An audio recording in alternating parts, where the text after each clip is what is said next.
Thank you so much, Sharon. And I will do my best to stay in time as well.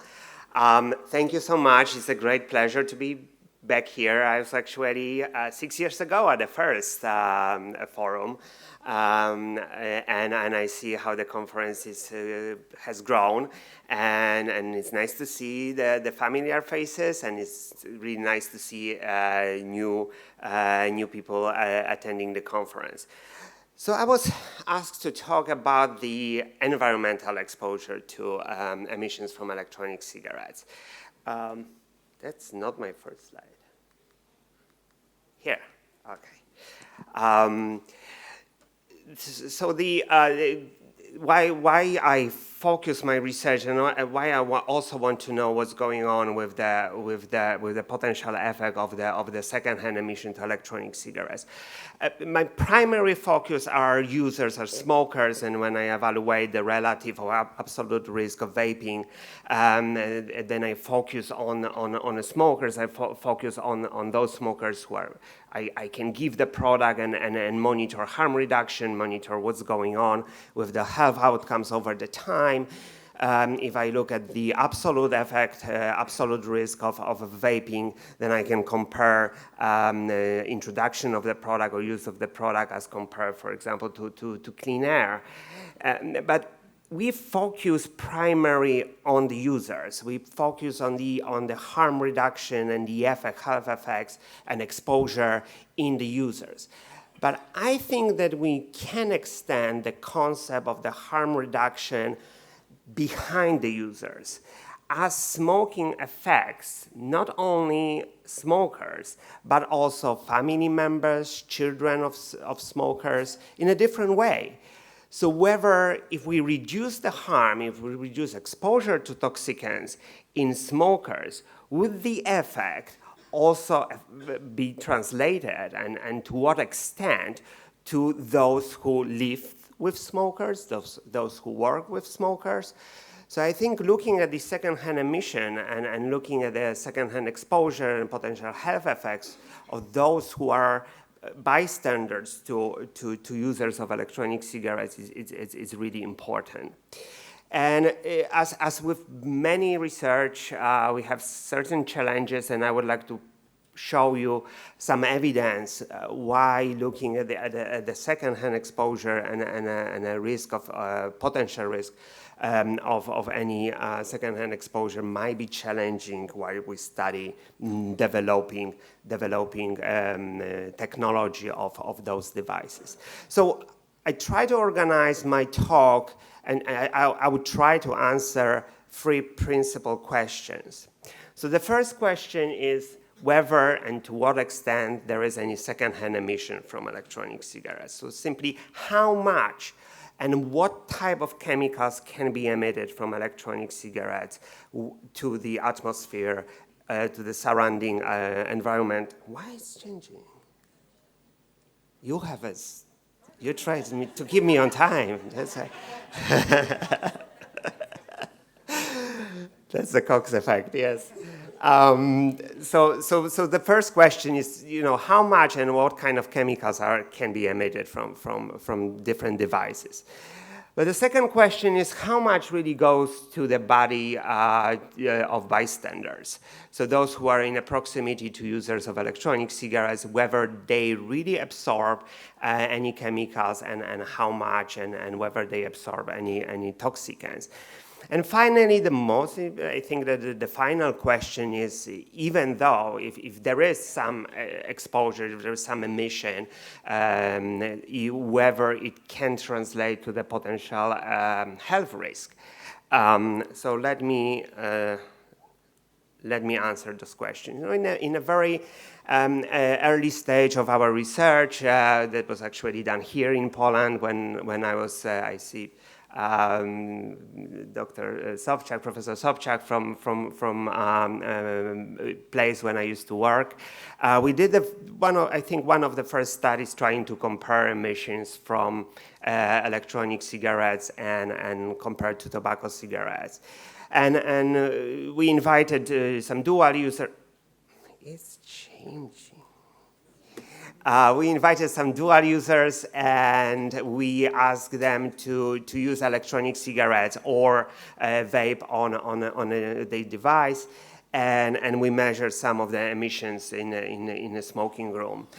So what we concluded from the study is that we found some increase in the particulate matter in the exposure chamber when they were using electronic cigarettes, but the level of particulates were significantly reduced as compared to smoking when they smoked combustible cigarettes. We also look at we were able to measure nicotine concentration in the room, and the findings were very similar. So there was some emission of the nicotine from products that participants used in our study, but comparing to emissions from combustible tobacco cigarettes, we estimate about at least 10 times reduction in exposure levels. Of course, as expected, we did not find any volatile organic compounds or products of combustion in the air when they were using vaping products, but significant levels when the participants smoked tobacco cigarettes. But there were some challenges in that study, and when I look at some of my first studies with users of electronic cigarettes, I noticed a high diversity, not only with the type of the product that they used, but also in the outcome of the studies. So even looking at the things like air quality in a room when the subjects were asked to use the product, there were some extreme cases that we actually see a highly polluted air with when the users were vaping. And so that raised the question, what's going on? Is the effect of the device? Are there certain devices that actually may emit more particulates, more nicotine, and maybe potentially some toxicants? Or is it the behavior of the user, that the user simply maybe don't inhale aerosol and is more likely to emit higher levels of those chemicals to the environment?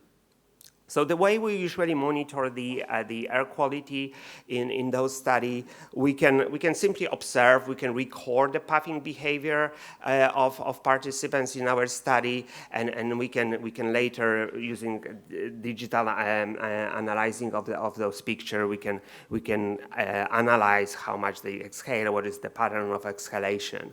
Of course, the standard method is to measure particulates. I will talk a little bit in a moment about it, what are the challenges in monitoring particulates from the study. The airborne nicotine, as most of our participants are users of nicotine-containing products, so the nicotine is a proper marker here to estimate the potential environmental emission from electronic cigarettes. And potential risk of deposition and surface contamination with the emissions, so we are able to actually collect the wipe samples from different surfaces and estimate whether or not we can observe deposition. And this is one of my recent studies. This is actually, I'm happy to present the data, I think, for the first time, when we try to answer what's driving these differences in a secondhand emission. So why at certain conditions we see a higher level of nicotine, while the other conditions, the levels are undetectable.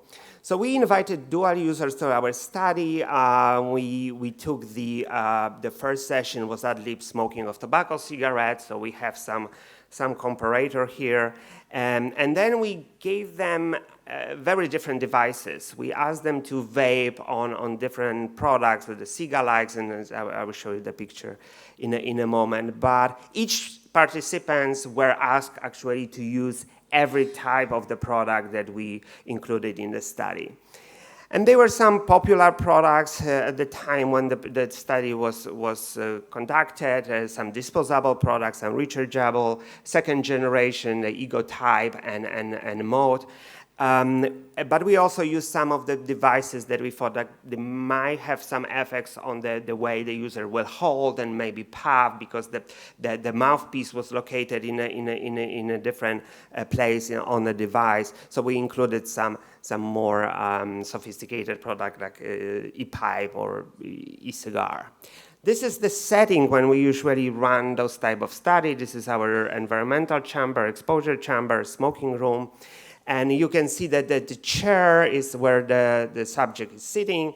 And then we have a different monitors situated in a different places in the room, so we can monitor how the potential exhale aerosol is dispersed in the room, and whether something is deposited. This is the standard session. We, of course, need to take a background data to make sure that the room is not contaminated from any previous sessions. Then we ask participants to puff on the device, to smoke tobacco cigarettes, and then we can monitor during the puffing session as well as what's going on after they finish. And here is the example of the one participants when we can record and analyze their exhalation pattern. And you can see this is the same person using 3 different products, including the tobacco cigarettes. So we can look at the pattern of exhale aerosol. This is the levels of particulates in the chamber after smoking tobacco cigarettes. And this is very classical pattern what we usually see when the participants use tobacco cigarettes. You see a rapid increase in the particulates, and then the aerosol lingers in the room for the long time, and there is slow decline in the particulates levels, mostly due to the ventilation of our settings. This is what's going on with electronic cigarettes. These are data from single participant who use those different devices. So here you see a rapid spikes of particulates, and this dissipates. This disappears very quickly after the spike. This is simply when the participants takes the puff, then there is emission, and that's what the instruments record. When we look at the differences across different products, so this is the average concentration of particulates. So we see some differences across different products. So depending on which product participants were using, the increase in the particulate matter in the chamber is different. So the product will determine the outcome of our study. So this is really, it's the same like we see the problem with the clinical trials when we try to generalize our findings to different devices, or even toxicity studies. We need to include different devices, and we need to try to figure out what's driving those differences. This is the adjusted, so this is just increase. Again, it shows the same, that different devices generated different outcomes from the study. This is the airborne nicotine levels. We see secondhand emission in most of our study. Not always. We actually, many of our samples are negative for nicotine when we sample, but under certain conditions we see high levels of nicotine emitted. But this is something that is really challenging in those studies. This is the same participant using 3 different products. And what you can see, these are 3 different participants using the same product. So what you can see, participant 1 actually emit almost no visible aerosol, while participant number 3 actually exhale a significant amount of aerosol. So we not only see differences across the devices, but we also see differences when we look at the individual levels and the data from different participants in the study. Here's just a summary.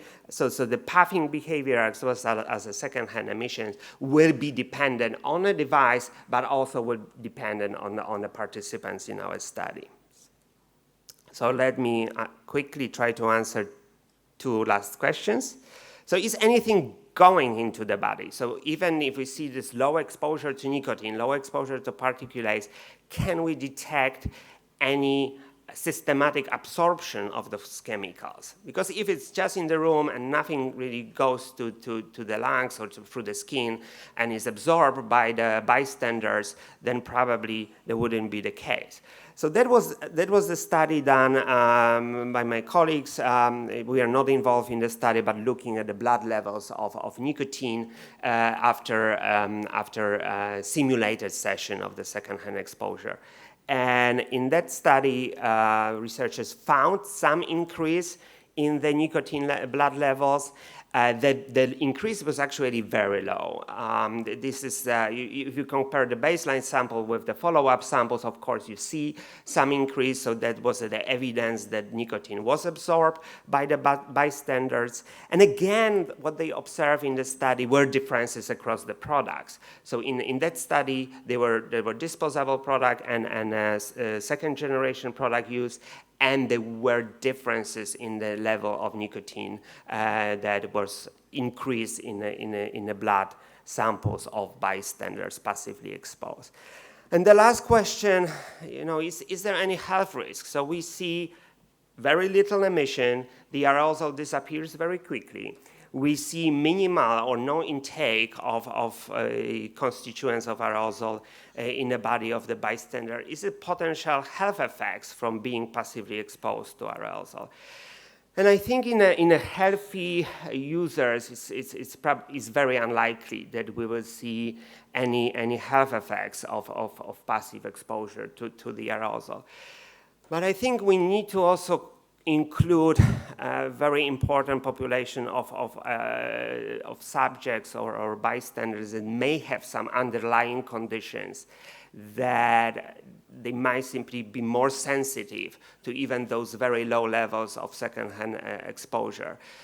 We don't have data today on that. This is just one of the examples. This is just cross-sectional study, but there is some evidence that, for example, in asthmatic kids, when they are exposed to or report being exposed to secondhand emissions from electronic cigarettes, there might be some negative consequences in terms of the exacerbation of asthma. So let me finish with the future directions. I think we should look at the other chemicals that might be potentially emitted during the secondhand emissions, with secondhand emissions from electronic cigarettes.